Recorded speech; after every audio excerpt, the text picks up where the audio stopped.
Forget everything you think you know about earning respect. The truth is, the most powerful messages aren't spoken. They're seen, they're felt, and sometimes they're absorbed so deeply that you don't even realize it's happening. Today we're going to decode the silent language of respect, the non-verbal signals that instantly shape how others see you. By the end of this video, you'll know how to command respect in any situation without ever having to raise your voice. Stay with me.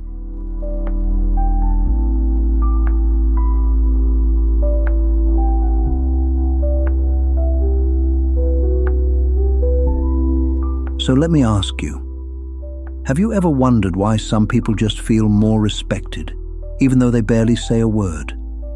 It's not magic, it's not luck, it's the art of non-verbal communication. And once you master it, your presence in every room, physical or digital, will change completely. Imagine you're walking into a shop. The cashier doesn't greet you, doesn't look up, and instead keeps scrolling on their phone while scanning your items. They didn't insult you, they didn't speak rudely. But how do you feel? Disrespected. Now imagine another scenario.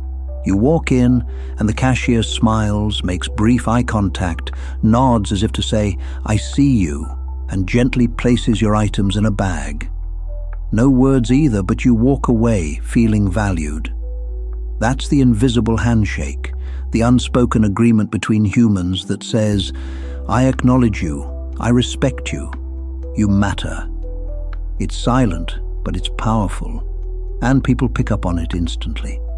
We're living in a time where respect, or disrespect, is communicated across more channels than ever before. In 2025, your presence isn't just in person, it's also digital, global, and constant. In workplaces, non-verbal respect is the difference between being seen as a leader and being overlooked. A confident posture in a meeting can make colleagues listen to you before you even speak. In digital spaces, respect shows up in how you pause before replying, how you frame your messages, or even whether you give people space instead of bombarding them with notifications. A simple scene without acknowledgement can feel disrespectful, even though no words were spoken. Because the world is interconnected, you may be dealing with people from different cultures daily. In some cultures, silence is respectful. In others, silence feels dismissive. Knowing how to adapt your silent cues makes you more respected, more trusted, and more influential. Note this: everyone in this world is talking, tweeting, and posting. Your silent signals are what truly set you apart. Master them, and you don't just walk into a room, you own it. You don't just show up online, you stand out. Now let's talk about the most powerful silent signals that commands respect.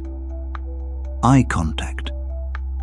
Eye contact is like a superpower, but here's the catch: if used the right way, builds trust instantly. Used the wrong way, it makes people uncomfortable or even suspicious. Think about the last time someone gave you a warm, steady glance, just enough to make you feel seen. That's what I call the respectful glance. It says, "I value you. I'm present with you." Now compare that to the stare down. You've probably felt it before. Someone on the train or across a room locking eyes with you for way too long. It doesn't feel like respect, it feels like a challenge. And then there's the opposite, avoidance.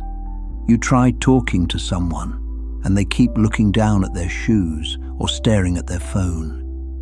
Even if they're polite with words, the lack of eye contact makes you feel ignored or unimportant. So here's the truth. It's not just about looking at people. It's about how you look. Respect lives in the balance between presence and pressure. But here's where it gets really interesting. Eye contact doesn't mean the same thing everywhere. In the US or Europe, steady eye contact usually shows confidence and honesty. Avoiding it might seem suspicious, but in Japan or Korea, too much eye contact, especially with someone older or in authority, can actually feel disrespectful. Sometimes looking down is the respectful thing to do. In some African cultures, younger people may avoid eye contact with elders as a way of showing respect, not disrespect. And in the Middle East, eye contact between men can signal sincerity and strength, but between men and women, it might be considered inappropriate depending on the setting. So, if you're working, traveling, or even just building friendships across cultures, understanding these differences is huge. What feels confident in one culture can feel offensive in another. True respect means knowing how to adapt. All right, let's make this real. I want you to practice simple habits starting today. Number 1, the greeting look. When you meet someone, hold eye contact for about 1 or 2 seconds, smile gently, then look away. It shows warmth without making things awkward. The empathy pause. When someone shares something emotional, hold your gaze just a little longer, soften your face and nod. That small moment of connection says, I hear you, I get you, I'm with you. Here's a little challenge. For the next 24 hours, practice that first one, the greeting look. Every time you meet someone, lock in, smile, and move on naturally. Just watch how differently people respond to you. The proximity principle: space, touch, and silent boundaries. Respect is also about space, both physical and digital. We all have invisible bubbles around us, and how you navigate them communicates more than words ever could. Every one of us carries around an invisible bubble. Step inside that bubble without permission and people feel tension, even if you're not doing anything wrong. Think about being on a crowded bus.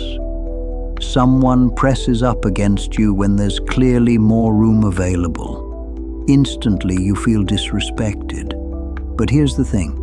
Our bubbles change depending on the situation. With strangers, we like a bigger gap. With friends, that bubble shrinks. We're okay being closer. With loved ones, the bubble almost disappears, and culturally, it shifts too. In Latin American or Mediterranean countries, standing close while talking feels warm and friendly. In Northern Europe or North America, the same distance might feel intrusive. Respect is about reading the room and adjusting your bubble to match.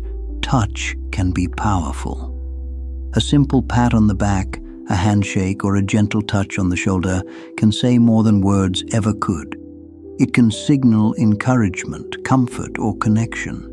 But the exact same touch in the wrong context feels invasive. Example: your teammate scores a goal in football and you slap their back. Totally fine. But in the office, that same gesture may cross a boundary. Or think about consoling a friend. A hug might feel supportive to one person, but overwhelming to another who values more personal space.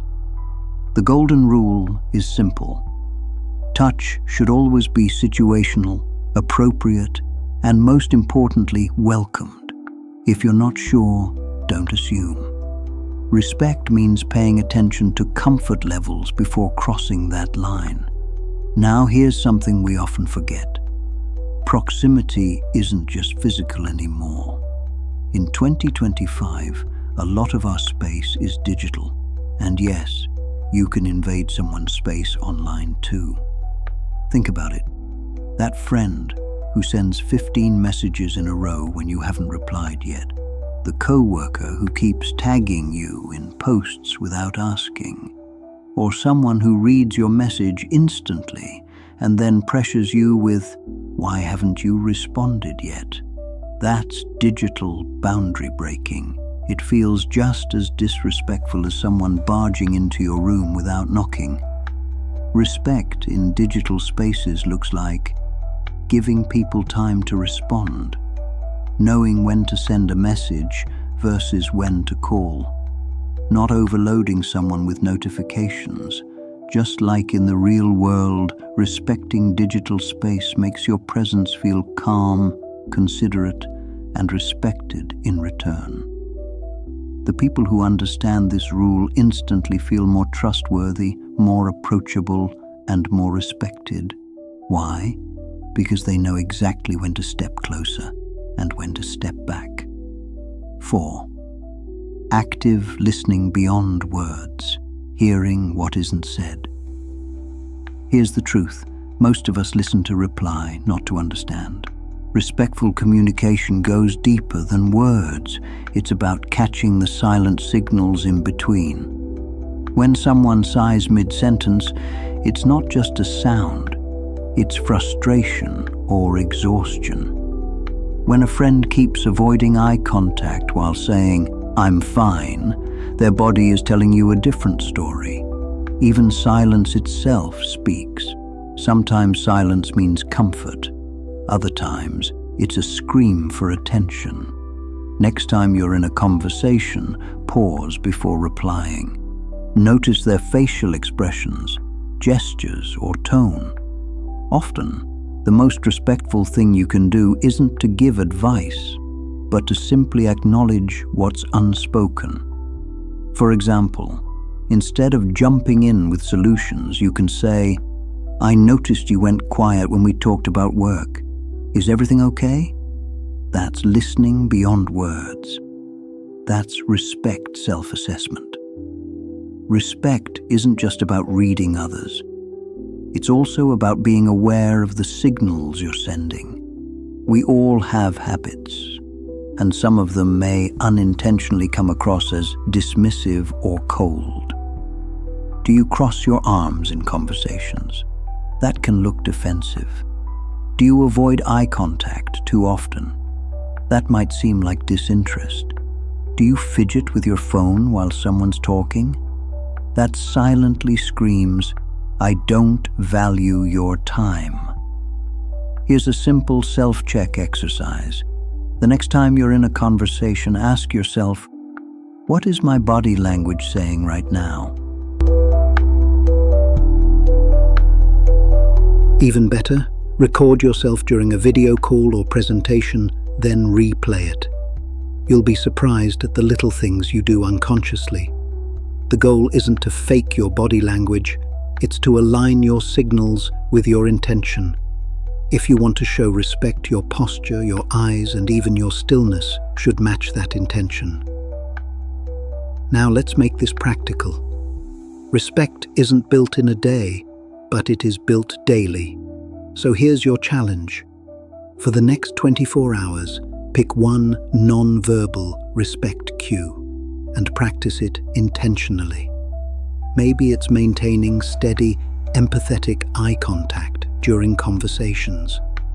Maybe it's nodding slightly to show you're engaged when someone is speaking. Maybe it's putting your phone face down during dinner so your attention is fully on the person in front of you. One small change, practiced consistently, can shift how people perceive you. And once you master that cue, add another. Over time, these silent habits stack up and people will start treating you differently, with more trust, more openness, and yes, more respect. Closing thought. Respect doesn't require big speeches or dramatic gestures. It's built quietly, moment by moment, through the way you listen, the signals you send, and the space you give others. So if you take anything from this video, let it be this. Master the silent language, and you'll never have to ask for respect again. You'll embody it.